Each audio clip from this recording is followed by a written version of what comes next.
Hello दोस्तों। उम्मीद करता हूँ आप लोग ठीक होंगे। और अगर ये वीडियो आप देख रहे हो तो thank you so much for watching this video.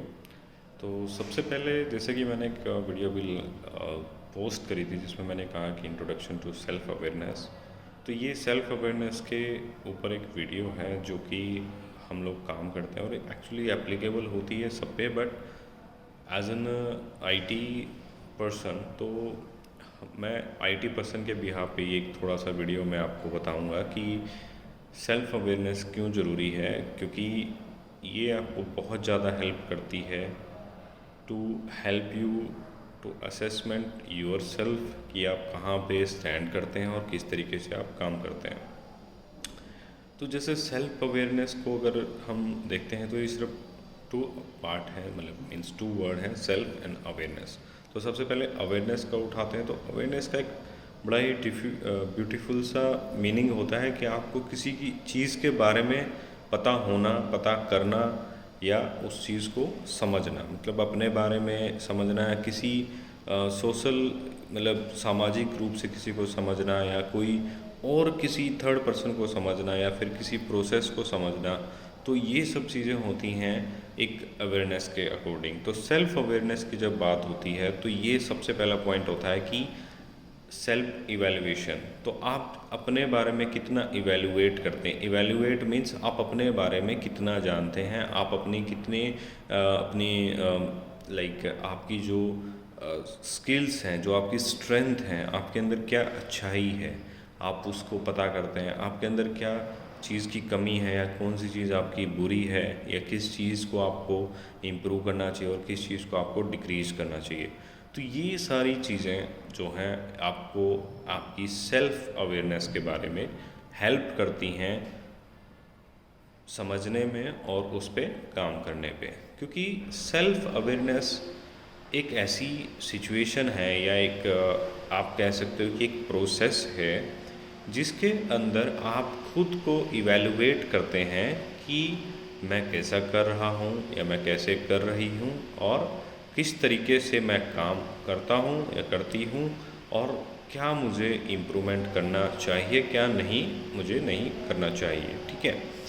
तो जब हम सेल्फ अवेयरनेस पे आते हैं और अपना चीज़ें स्टार्ट करना शुरू करते हैं तो वहाँ पे हमें बहुत सारे इसके बेनिफिट्स होते हैं जो कि आपको अपना टाइम, एक तो सबसे इम्पोर्टेंट है the first thing which help you to increase और like focus on your time. जब आप सेल्फ अवेयरनेस की बात करते हैं then the first step is that you start evaluating your time.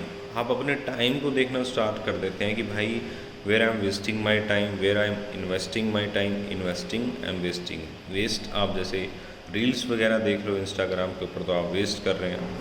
फिर आप इन्वेस्टिंग, अगर आप रील्स पे भी कुछ मोटिवेशनल वीडियोस देख रहे हैं, कुछ इन्फॉर्मेशनल वीडियोस देख रहे हैं, दैट इज़ योर इन्वेस्ट। आप यूट्यूब के ऊपर कुछ अगर यही वीडियो आप देख रहे हो दैट इज़ कॉल्ड इन्वेस्टमेंट। तो आप इन्वेस्ट कर रहे हो अपना टाइम कुछ अच्छी जगह पे। फिर आप वर्क करते हो तो वहाँ पे आप वर्किंग में अपना टाइम इन्वेस्ट करते हो। तो जब आप सेल्फ अवेयरनेस पे काम करते हो तो सबसे पहले आप अपने टाइम पे फोकस करना शुरू कर देते हैं और जैसे ही आप टाइम पे फोकस शुरू करते हैं तो आपको बहुत सारी चीज़ें विजिबल होना शुरू हो जाती हैं कि किस तरीके से मैं अपना टाइम कहाँ पे इन्वेस्ट कर रहा हूँ, कहाँ पे मैं यूज़ कर रहा हूँ उसको। तो वो एक बहुत अच्छा फैक्टर है सेल्फ अवेयरनेस के अंदर जब आप अपने टाइम को मॉनिटर करना शुरू करते हैं। उसके बहुत सारे तरीके हैं उसको मैनेज करने के लिए और आप किसी भी तरीके से उसको कर सकते हैं। It is up to you how you want to manage. फिर टाइम मैनेजमेंट के बाद आपको अपने बारे में पता करना होता है। अपने बारे में क्या पता करना होता है, ये नहीं कि आप कोई इंजीनियर बने हुए हैं या फिर आप कुछ काम कर रहे हैं या कोई ऐसी चीज़ है कि आप गलत कर रहे हो या फिर आप किसी गलत प्रोफाइल में बैठे हो, नहीं, ऐसा कुछ नहीं है। सेल्फ अवेयरनेस के अंदर अपने बारे में इवैल्यूएशन करने के अंदर ये है कि आप कितने कैपेबल हैं। सपोज़ दैट मैं आपको एक बहुत छोटा सा एग्जांपल देता हूँ कि आप कोई काम करते हैं और उस काम में आपको पता है कि मेरे को 5 मिनट लगने हैं या 10 मिनट लगने हैं। फिर एक दूसरा सिनेरियो यहाँ पे क्रिएट होता है कि किसी चीज़ को या किसी काम को इतने अच्छे तरीके से करना या एक अपने आप का एक ब्रांड बनाना या अपना आपका एक स्टैंडर्ड बनाना कि भाई मेरे को एक लेवल ऑफ स्टैंडर्ड से काम करना है, और उस लेवल ऑफ स्टैंडर्ड्स का इवैल्यूएशन करने के लिए आपको खुद को रिव्यू करना पड़ेगा, आपको खुद को अपनी गलतियां देखनी पड़ेंगी कि मैं क्या मिस्टेक करी मैंने, मैं कि अपने काम को कितने अच्छे परफेक्शन में कर सकता हूँ।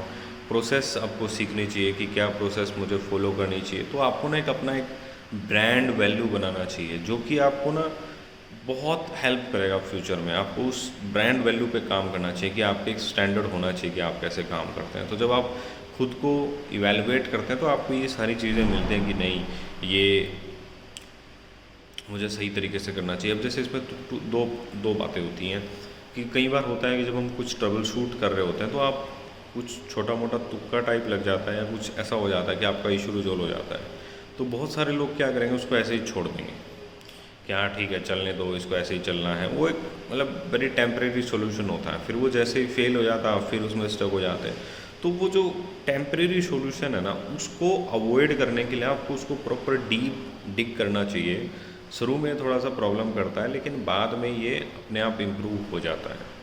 तो उससे क्या होता है कि फिर आप एक लेवल ऑफ स्टैंडर्ड है कि आपको सॉल्यूशन तो मिल गया, लेकिन उसको आपको उसके सारे आर्टिफैक्ट्स देखने चाहिए, उसके एस्पेक्ट्स देखने चाहिए कि इसको मैं परमानेंट कैसे फिक्स कर सकता हूँ। तो ये इस तरीके से आपको एक स्टैंडर्ड लेवल ऑफ वर्किंग आपको इम्प्रूव करना चाहिए, उस तरीके से काम करना चाहिए कि मेरे को तो इतने अच्छे से काम करना है। ठीक है, तो ये इस दैट काइंड ऑफ लेवल आपका जो है एक इवैल्यूएशन होना चाहिए कि मैंने क्या चीज़ गलत करी और मैंने क्या चीज़ सही करी है। फिर एक होता है प्रोसेस से काम करना, जो मैं दूसरा सिनेरियो बता रहा हूँ कि आपको ना कुछ अपनी एक प्रोसेस डिफाइन करनी चाहिए कि first step, second step, third step, fourth step, कि मुझे कुछ इनिशियल करना है, फिर उसके बाद मुझे उसकी प्रोसेस फॉलो करनी है, फिर उसके बाद मुझे स्टेक होल्डर्स को अपडेट करना है, फिर मुझे उसके बाद जो है अपने रिजल्ट्स हैं उस रिजल्ट्स को मेरे को डॉक्यूमेंट करना है। तो ये सारी चीज़ें जो प्रोसेस के अंदर आपको सीखनी है, यही आपको हेल्प करती हैं। और ये चीज़ आप कर पाते हो जब आप सेल्फ अवेयरनेस के अंडर में आपको सेल्फ इवेलुएट आप करते हो कि मैं कहाँ पे स्टैंड करता हूँ या करती हूँ। तो उस हिसाब से आपकी चीज़ें इम्प्रूव होती हैं, और ये एक ऐसे नहीं हो जाता, वो एकदम से नहीं होगा। It will take some time to improve all these artefacts. तो इन चीज़ों को जब आप धीरे धीरे प्रैक्टिस में लेके आओगे, एंड एक दिन वो आपकी एक सिंपल ब्रांड बन जाएगा और आपकी एक प्रोसेस बन जाएगी विच हेल्प यू अ लॉट। फिर ये था प्रोफेशनल में। और अगर आप पर्सनल में बात करते हैं तो पर्सनल के अंदर अननेसेसरी चीज़ें हैं। कोई भी आपसे हेल्प मांग रहा है, आपको कोई मार्केट में जाने के लिए बोल रहा है, आपको कोई भी चीज़ें अननेसेसरी कर रही है जहाँ पे आपका टाइम वेस्ट होना है, तो आपको ये सब इवेलुएट करना चाहिए कि मैं कहाँ पे अपना टाइम वेस्ट कर रहा हूँ। और चीज़ें जो आपके लिए बेनिफिशियल है आपको वो चीज़ें देखनी चाहिए। और अपनी जो प्रायोरिटीज़ हैं आप किस तरीके से, या अपनी जो आपकी खुद की रिक्वायरमेंट है एंड वो कैसे चीज़ें कर सकती हैं, या वो टाइम अगर आप उनमें लगाते हैं तो वो उससे क्या आपको बेनिफिट मिल सकता है। मैं यहाँ पे किसी फ्रेंड या सर्कल के साथ हैंग आउट या इन्जॉय करने की बात नहीं कर रहा हूँ, दैट इज़ सेपरेटली। मैं क्या बात कर रहा हूँ कि कहीं पे जहाँ पे आपका कोई नीड नहीं है, आप अननेसेसरी वहाँ पे अपना टाइम वेस्ट करते हैं, वो बहुत ज़रूरी है उस चीज़ का इवैल्यूएशन करना।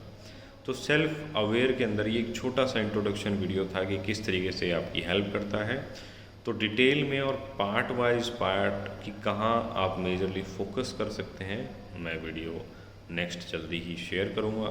सो उम्मीद करता हूँ आपके इसमें कुछ सवाल होंगे, कुछ तरीके होंगे। अगर आपने वीडियो यहाँ तक देखी है तो प्लीज़ लाइक करना, और मेरे को एक कमेंट करके अपने अंदर जो कुछ आपको हिट हुआ है उसको आप टाइप करके मुझे प्लीज़ बताइए कि आपको कैसा लगा। So thank you so much for watching this video. Have a good day and please wait for the next video. Thank you, bye bye.